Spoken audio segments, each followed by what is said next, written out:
আজকে নাস্তা বানাতে বানাতে মেয়েদের নিয়ে কিছু কথা বলবো। মেয়েরা জন্ম নয় কোমল এক স্পর্শ নিয়ে, কিন্তু চলতে হয় কঠিন ও বাস্তবতার রুক্ষ পথ ধরে। শৈশবের খেলনা থেকে শুরু করে কৈশোরের স্বপ্ন, সব কিছুতেই অনেক নিয়ম, অনেক শর্ত। কিন্তু তবুও মেয়েরা স্বপ্ন দেখে আকাশ ছোঁয়ার, নিজেকে গড়ে তোলার, ভালোবেসে পৃথিবীটাকে বদলে দেওয়ার। তারা মায়ের কোলে শুদ্ধ ভালোবাসা, বোনের মতো নির্ভরতা, আর প্রেমিকের চোখে জোনাকির আলো, আর নিজের ভিতরে অসংখ্য সংগ্রামের গল্প। জীবন যখন বাধা দেয়, তারা আবার দাঁড়ায়, আবার শুরু করে।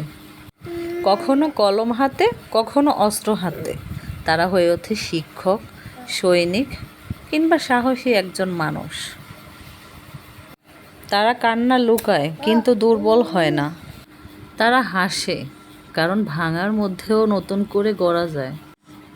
মেয়েরা নিছক একজন মানুষ নয়, তারা এক একটা গল্প, এক একটা যাত্রা।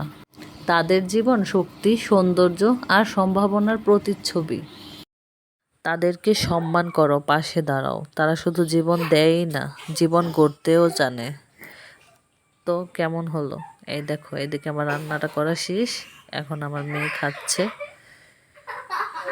আসলে কিন্তু খাবে না, শুধুই নাড়াচাড়া করবে আর ফেলে দিবে। খাবো তো আমরা। শুভ সকাল, ভালো থাকবেন সবাই। আল্লাহ হাফেজ।